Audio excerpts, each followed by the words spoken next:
Hey, this is Don Kryptonium building, and I'm not sure how I'm going to build today's video, but I will try my best, because today we venture in the world of exchanges, specifically OPNX, because there is a lot of talk recently about OPNX. Also, maybe you've seen some bulls, maybe you've seen the cows, maybe you've seen the whole herd living life on your Twitter timeline. So I will introduce you to this. I hope I be able to explain. But before we do this, you absolutely must like this video. Obliterate the like button, otherwise it's not going to work. This is why like this video, and let's start.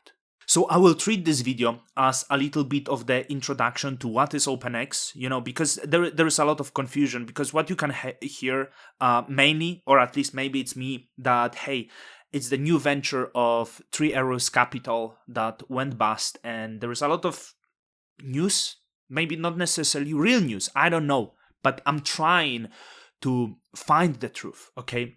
So what I'm going to do quick rundown through the Baron Oxley of Benon thread, because it's summarized. Obviously, it's quite bullish. You need to understand this is quite bullish, but I hope it will quickly break down to you what's OPNX exchange, okay? So on the first day, there was only $13 volume on the exchange, and everyone was laughing at this exchange, right? Oh, it's massive fail. You need to understand they didn't have market makers. I'm sure they had money and could make massive volume on the exchange. It wouldn't cost them anything. It's their exchange, okay? But they didn't. And now it's $50 million a day. By the way, from this early day, I remember it was Coin Bureau mocking them, which is interesting. Coin Bureau is considered this perfect guy, right? But I remember watching him, and he clearly did pumps and dumps. Clearly, because when you looked into the token buys before he released the video, there were. So, okay, no judgment. I shouldn't judge the good influencers, okay?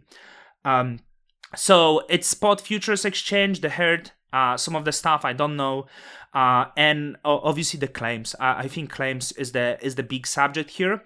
So the Ox, I believe as the claims, was something that Suzu wanted to do with Kyle Davis, that ran Three Arrow Capitals, and this is where the whole controversy come from, because they actually went bust. But before they went bust, they started this fund from $1 million.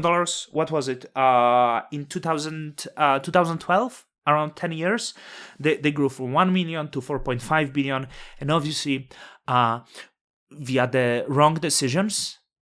We have to say it's wrong decisions. It went bust. Okay, so they did approach the other exchange, which is CoinFlex, that went through restructuring to survive the market condition.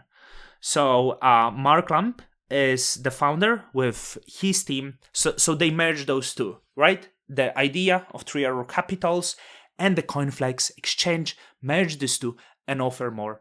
I believe there was additional funding. So these two combining DeFi and CeFi. So DeFi, you do have Ox token and it function on the Ethereum on the Ethereum blockchain, but as the exchange is the same process, KYC, right? So here is actually paused by Suzu, anti-internal market making. So exchanges should never trade versus clients, and this thing I want to actually address. So proof no market making via ZK proof of leverage and proof of liquidation.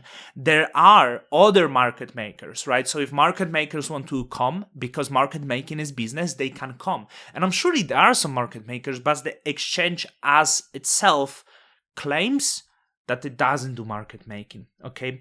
The real world assets that we talked, which is bankruptcy claims. I think this is the easiest, right? So there is a lot of claims coming from FTX, Celsius, and personally, I'm not sure how it works because I don't have any claims. But people who have those assets stuck can trade them. I believe that's how it works. So going back to the Baron Oxley of Benon. So stake to trade for free. this is like common practice. I don't think Binance does this. I think Binance give you the discount if you hold BNB token. The holders of Ox trade for free. So the thread is very long. I will link it in the description. The thread of Baron Oxley of Benon. The exchange use OUSD for and you put USDT, you get USD, and that collateral is frozen. Not like in the case of FTX that they take your collateral and go gamble off the markets. But I know what everyone wants to wonder: is it a scam? Because 3AC went bankrupt, right? They are bad guys, and personally, I don't know. But what I do in the situation, I try to go and Google. Like I Google simple things like 3 Arrow Capital's fraud, and I look if there is the prosecution, if there is fraud, and as I Google that, I cannot really find the proof of the fraud. There is information that they went bankrupt and they filed for the bankruptcy, right? But there is many people who speak on the Twitter that they are frauds, which I didn't really find such information. As you Google that, right, it's the news. So it's the word against word. So Suzu, for example, was accusing Grayscale and FTX that both conspired for trading against the certain positions, and I think I'm not sure. I also don't want to throw my words, but I believe it was actually proven that FTX was doing some of that, some of these things. I also tried, the Three Arrows Capital have Wikipedia, so you can actually read that, and sometimes when you read, you find these beautiful gems of media. And I think media never changed. They're always the same. Sam Bankman-Fried, in fact, blamed the Three Arrow Capital that caused bankruptcy of other crypto firms, which is really interesting because, FTX is the frauds who spend billions, tens of billions of dollars of the retail, of the people who used exchange to go and gamble, right? So, it's interesting. And what I'm also finding, the business papers like Bloomberg like to report that the two, Suzu and Davis, are in undisclosed location in July 2022. And then someone says that they are in Bali, right? So here the article said that they were in United Arab Emirates, a country that does not have extradition agreements with Singapore or United States. But in the June 2020, the month before that, both of them were in Bali. Indonesia has extradition agreements with Singapore. So it's interesting because you read that and no, these people can't be real. Can't be real, right? So some more stuff, both sides accuse of not cooperating, but what's really cool, you can actually Google Kyle Davis or Three Arrow Capitals, because he does speak on the spaces, and he gives the interviews, and those are really interesting, because in the interview, the people try to tell something, but he's like, no, that's not how it was.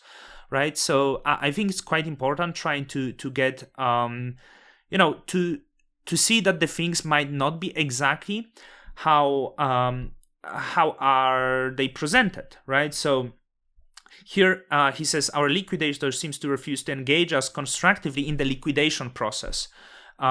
Which is quite interesting, because the companies accuse them both of not cooperating, but I saw in the interview Kyle saying that some of the liquidators missed some of the what is margin calls, right? And that caused the issue, because less money could be recovered, as I believe that's how it works. So it's very hard to get to the bottom what's there. But it seems what's necessarily presented, the rhetoric, when you ask people, hey, what about these scammers? But I didn't find the scam. I don't want this to sound overly bullish. I just, in crypto, I'm quite sickened by the media, by the articles that loved Sam Bankman-Fried and would say he's the good guy. 3 Arrow Capitals, these guys are bad. If they did some bad decisions in the past, right? People accuse them of running a scam right now. And just what human in the right mind, having the bad publicity, would decided to start a scam to ruin their life and go to prison for long years, wasting their life? I don't think anyone at the right mind would do that, right? Like, I'm sure they could be well off, okay? So would they expose themselves to now run the fraud in Hong Kong and get troubles in every region of the world? Like, it's weird, but yeah, the thread will be linked. Check the, try to Google them. Let me know what you think. Maybe soon I'm actually going to explore some exchange because I don't like many exchange, and seeing that hate, I feel like maybe I will like it because, I don't really have many friends in crypto as well. So if the both parties are hated, I think it might be good. This video is already too long and I lost the grip on what I wanted to talk. So this video is not paid, okay? With that, Don Kryptonium's out. Till the next time.